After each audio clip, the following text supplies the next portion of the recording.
के high court ने एक आदेश दिया है कि धर्म परिवर्तन के लिए शादी ब्याह के लिए धर्म परिवर्तन आवश्यक नहीं किया जाना चाहिए, इसको मान्यता नहीं मिलनी चाहिए, और इसलिए सरकार भी निर्णय ले रही है, इसे रोकने का कार्य करेंगे। नमस्कार, ब्रेकिंग न्यूज में आप सबका स्वागत है। इस वक्त मौजूद हैं हम द्वारका सेक्टर 6 के एरिया में, और हम यहाँ बात करेंगे एक ऐसे शख्स से जो कि सनातन धर्म के लिए लगभग 20-25 सालों से कार्यरत हैं और अपने धर्म को आगे बढ़ाने के लिए तन मन धन से लगे रहते हैं। और रोबिन जी, गैर मजहबी लोग जो कि इस्लामिक धर्म के लोग हैं, वो सनातन धर्म के लोगों का जबरन धर्मांतरण करवा रहे हैं, इस विषय में क्या कुछ कहना चाहेंगे? देखिए, धर्मांतरण कोई भी कराए, हम उनका कराएं, वो हमारा कराएं, ईसाई किसी और का जाके कर दे, ये होना नहीं चाहिए। स्वेच्छा से जो व्यक्ति मेरा तो ये मानना है कि भगवान ने जिस व्यक्ति को जिस परिवार में जन्म दिया है, सबसे पहले वो उसके लिए सर्वोपरि है। अगर उसको उसमें कोई किसी तरह की कोई कठिनाई होती है, कोई तकलीफ़ होती है, उस समाज के अंदर भी कोई तकलीफ़ होती है, तो देश का कानून है, देश का कानून उसके लिए फैसला लेगा ना। कोई व्यक्ति किसी को जाके ज़बरदस्ती धर्मांतरण करा दे तो ये तो उचित नहीं है। अभी उत्तर प्रदेश के मुख्यमंत्री ने धर्म परिवर्तन को लेकर एक बहुत ही बड़ा कदम उठाया है, इस विषय पे क्या कुछ कहना चाहेंगे आप? देखिए, धर्मांतरण को लेकर जो उत्तर प्रदेश के यशस्वी मुख्यमंत्री साहब ने जो कदम उठाया है, जिसके लिए कानून भी लेके आए हैं, इसी तरह से अन्य राज्य, मध्य प्रदेश भी कानून लेके आ रहा है, हरियाणा भी लेके आ रहा है, इन सब के ये जो कदम है ये स्वागत योग्य है। इसके लिए भारत सरकार को भी कानून लाना चाहिए और पूरे देश में इसको लागू करना चाहिए। जब हम एक संविधान, एक राष्ट्र की बात करते हैं, तो हर प्रदेश में अपना अपना कानून क्यों होगा? राष्ट्र के लिए एक कानून होना चाहिए ना। तो केंद्र सरकार से मैं आग्रह करूंगा कि वो कानून लाए और धर्मांतरण को रोकने के लिए जो भी हर संभव प्रयास हो वो होना चाहिए। अब आप देखिए, धर्मांतरण किस किस तरह से होता है। जहाँ पे उनकी संख्या ज़्यादा है, यानी कि हिंदू अल्पसंख्यक है, वहाँ ज़बरदस्ती उनको धर्मांतरित करा दिया जाएगा, या हिंदू अपना जगह छोड़ के भाग जाता है। फिर वो चाहे ईसाई हो चाहे मुसलमान हो, दोनों एक समान काम करते हैं। जो भी धार्मिक गतिविधियां हैं, अन्य चीज़ें हैं, उसको आप करने की स्थिति में नहीं रहते। ऐसे कई केसेस हमारे पास आए हैं कि जहां हिंदू परिवार किसी के घर पे कोई मुसलमान व्यक्ति किराएदार के रूप में रहता था, तो हमारे में तो भाई बहन के रिश्ता को सबसे पवित्र रिश्ता माना गया है। तो वहाँ पे जो लड़कियाँ हैं वो तो किराएदार को भैया भैया बोलती थी, और पता चला एक दिन वो उस भैया के साथ ही जाके उसने निकाह कर लिया। अब रह क्या गया फिर? तो जब ऐसी घटनाएं आती हैं, सरकार भी 70 साल से देख रही हैं, सारी सरकारें थीं, किसी ने आवाज़ नहीं उठाई। योगी सरकार ने इस बात को महसूस किया कि उत्तर प्रदेश के अंदर बहुत सारे ऐसे इलाके हैं जो हिंदू बहुल हुआ करते थे, और वहाँ पे धर्मांतरण किसी भी तरह से, चाहे जबरन किया गया हो, चाहे छल से किया गया, चाहे बल से किया हो, चाहे धन के जोर पे किया हो, चाहे किसी भी तरह से किया गया, डरा धमका के किया गया हो, वहाँ पे हिंदू जो है अब अपने इलाके से पलायन करता जा रहा है।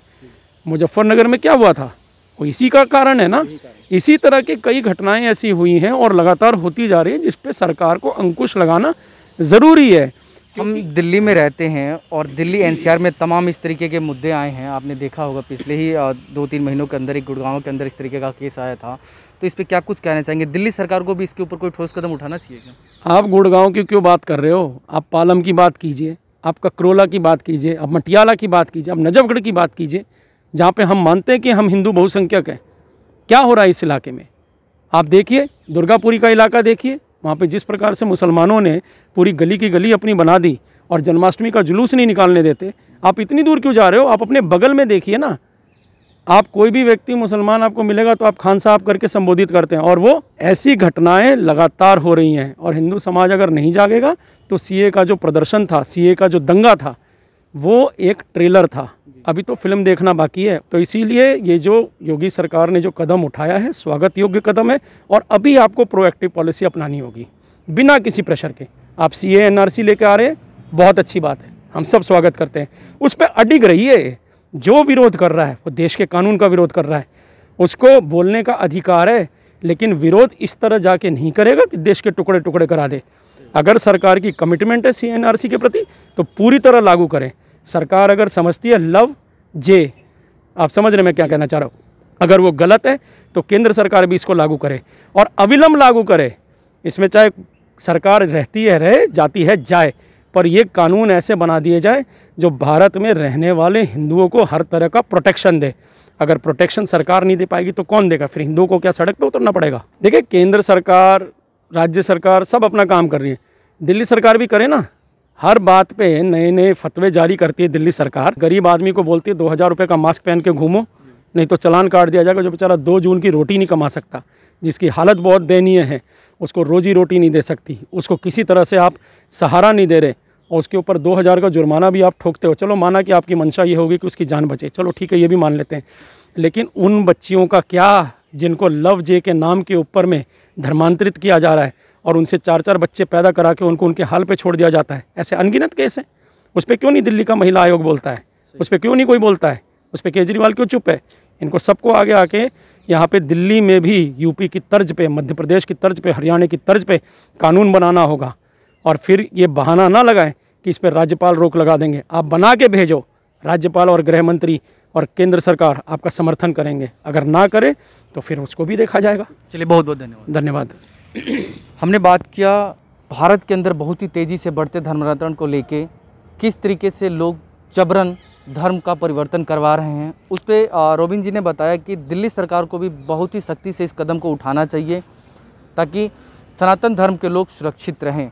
और तमाम हमारी माताओं बहनों जो कि कुछ समय तक वो लव जे के चक्कर में आकर अपना जीवन जो है कि सुखाल कर लेती है, लेकिन तमाम ज़िंदगी उनको रोना पड़ता है।